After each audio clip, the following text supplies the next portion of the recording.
Hi, Funky Friends. This is Amy, aka Funky Mama 0703, and as you can tell, we are still in the chaotic kitchen. Another video. I changed the name of the series to Mama Makes, but I actually love the chaotic kitchen because this feels like, I mean, my kitchen is chaos. Let's just face it. Chaos is my kitchen's middle name or first name. Well, it's the kitchen's name. So what we are making is going to be a keto bread using coconut flour. There are a number of other recipes out there. I would like to try them. I just happen to have coconut flour in the house that I want to use up. So we're going to use that to make this. It's the problem with the coconut flour bread is, or any type of keto bread, is it doesn't rise like regular bread. Unless you can find me a recipe that doesn't, I'll give that a try as well.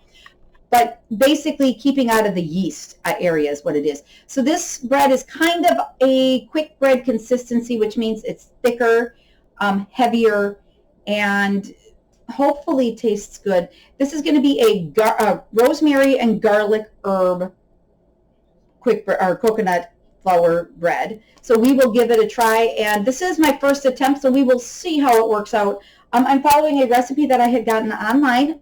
Again, Google is a fantastic friend of ours. We can find things all over for it. Just whatever you're looking for. If you're one particular ingredient you want to use, you can go out and find, and a tool like my air fryer, my oven, microwave, whatever. It will help you find the recipe for making your food very good now.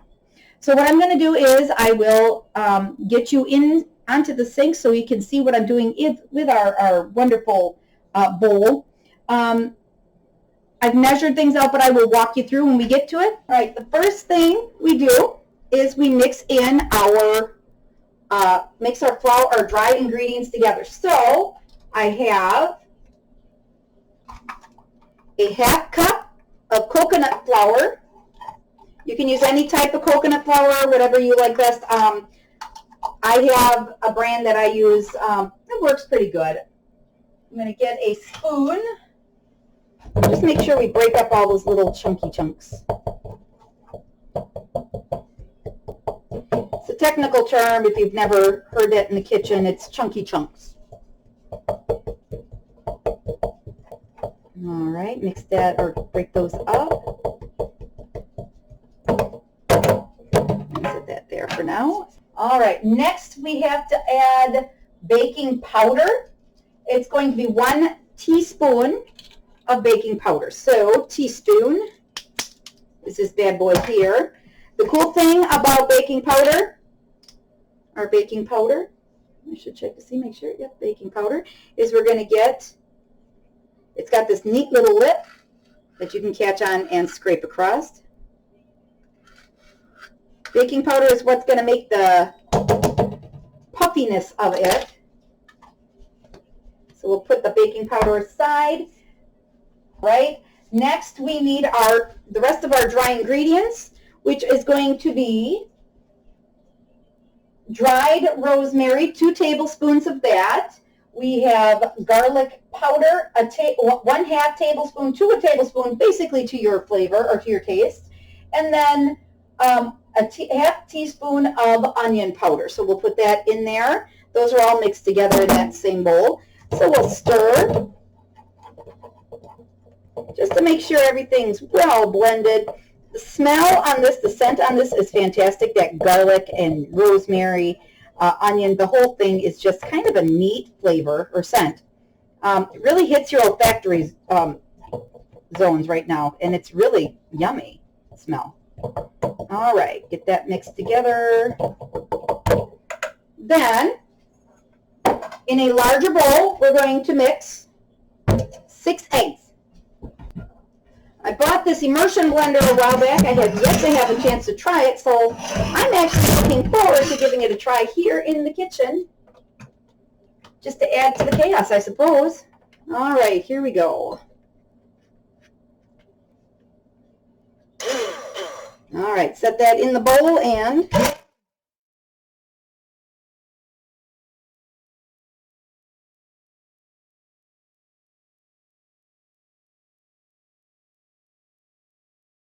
until you get nice white bubbles, or nice bubbles, which is what we got right there.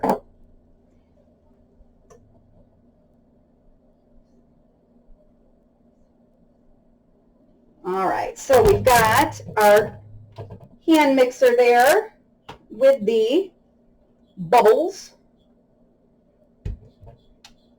Dadgummit. All right, and in this I have 1 stick of butter melted.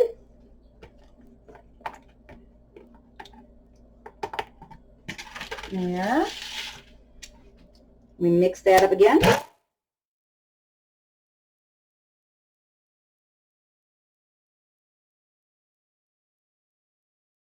want to melt your butter so that it is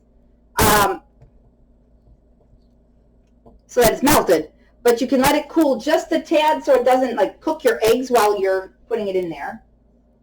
All right.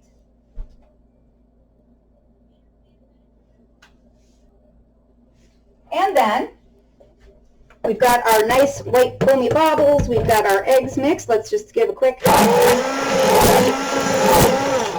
that. And then we need to slowly beat in our dry ingredients. So we turn this on, and it's going to be loud, so don't mind me. I'm going to have this on, and I will be adding slowly the dry ingredients.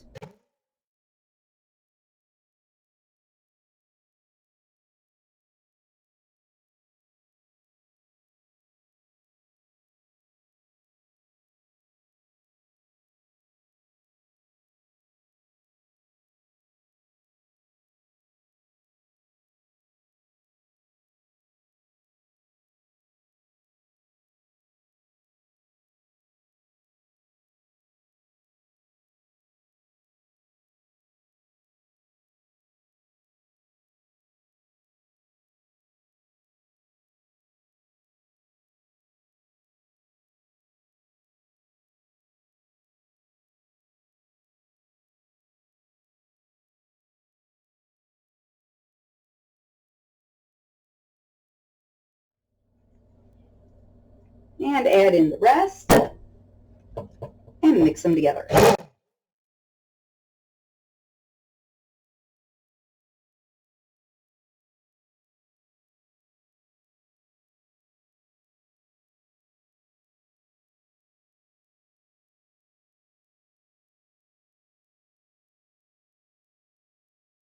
So what I'm going to do now, I'm going to take this guy out.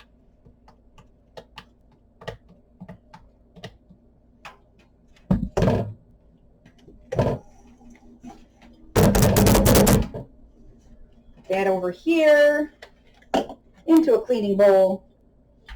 And then I'm just going to hand mix the rest of this together just to make sure it's all wet. As you can see, it is a clumpy, dry, or it is a clumpy mixture, not really solid.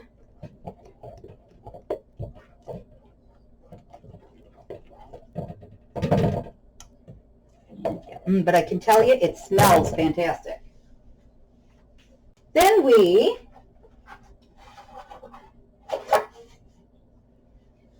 take an 8x4 loaf pan.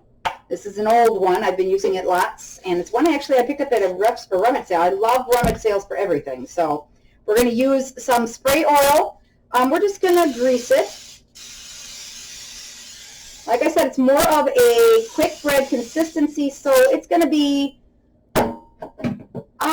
thicker, or not thicker. It's going to be really kind of loose. And I like to use my hands to get the rest of this up, which also entails a little cleaning afterwards. And I'm going to dump out just the remaining, the overdue. There we go. Once we get this greased, we pour this into it. Now, it's not going to do a lot of rising because, of course, it is a quick bread, again, consistency. Put this in here.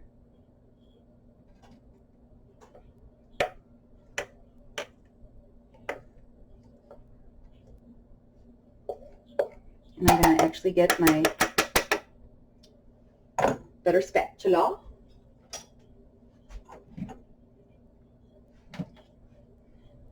which scrapes the edges better. So this is a Pampered Chef one I've had forever. And we just scrape this into here. Get all as much of this in there as we can, because of course you don't want to mess with any of the goodness.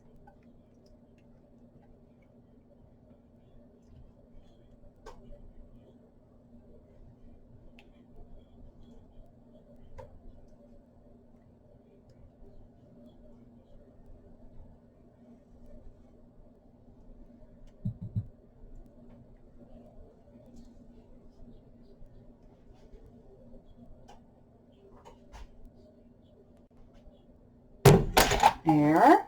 And then you want to get this as flat and level as possible. Good way to do it is spread it around like this.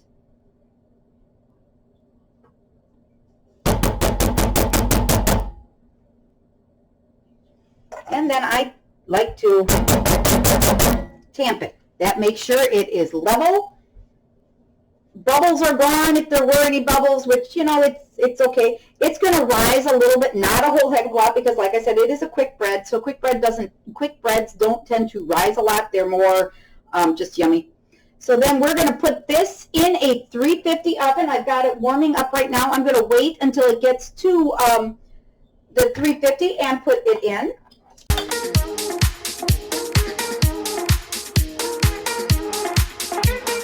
So in our search for the perfect keto bread, this was not it. I haven't tasted yet. I will give it to you. What we did was, after we baked it for that amount of time, we took it out of the oven, let it set for 10 minutes, and went to work to get it out of the pan.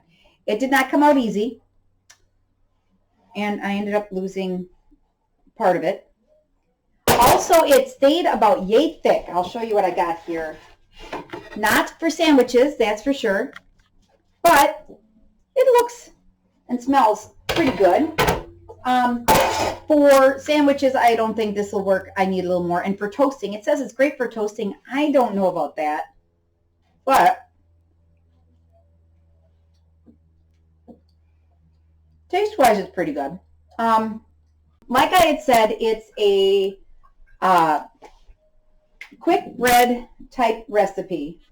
So I didn't expect a whole lot of growth in it. A little bit more. I expected a little bit more.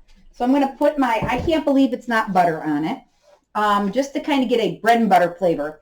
Now it is a rosemary garlic bread. So it has that rosemary, the garlic. It's very, very savory instead of like a sweet type thing.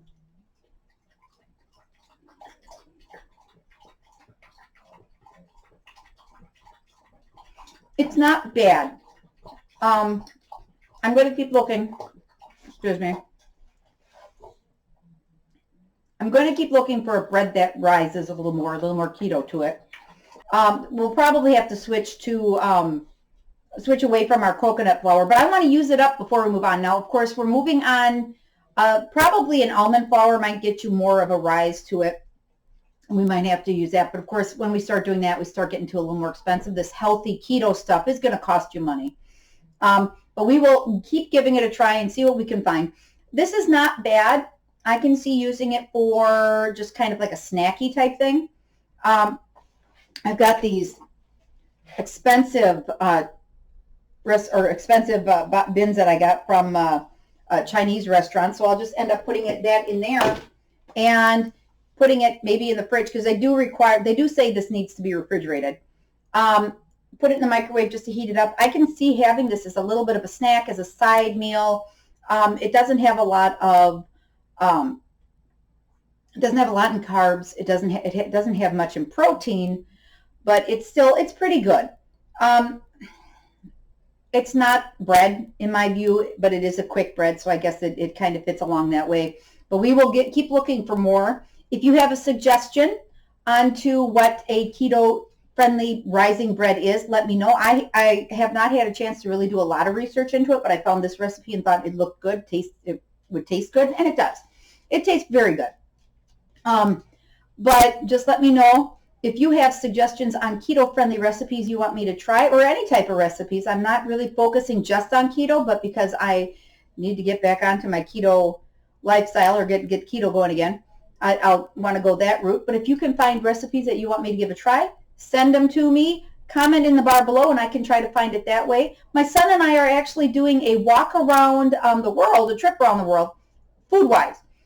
We've done Korea bibimbap, and we've done Serbia.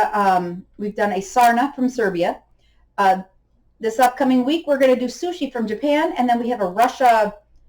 I can't remember what it's called. I'll bring it up, but it's kind of neat. We're just kind of giving it a try just to see what we can do as we travel through the through the country or through the world, experiencing it through food, because I think that is a way that you get a good understanding of people, is their flavors, the food, and we all speak through food basically. So if you guys have any suggestions, comment bar below. This is Amy. I would love to hear more from you and what we want to see. Don't forget to subscribe if you haven't yet subscribed. I'd love to see your name pop up there. Hit the bell button at the end that notifies you when I have have videos coming out. And it also just nice to see that you guys are here and communicating. So we'll get you going on that. If I'm going to keep trying finding that perfect recipe for bread. Since I switched to keto, or switched my diet, I had to give up bread. I had to give up carbs. So I'm trying to find bread. I missed it. I love bread. So let's see what we can find. Thanks, guys. And this is not bad. Not bad. Didn't do as much rising, and it stuck to the bottom. I probably would have floured the bottom a little bit so that it wouldn't stick. But it's not bad. You might like it. It's a great roll type meal. So I might make this recipe again, this time putting it in a roll setting. We'll see. All right, guys, thanks for checking in. It's good. It's maybe not a pass, but it's okay. It's okay. It's fine. I like the herbs to it. It really is good. Bye, guys. Thank you.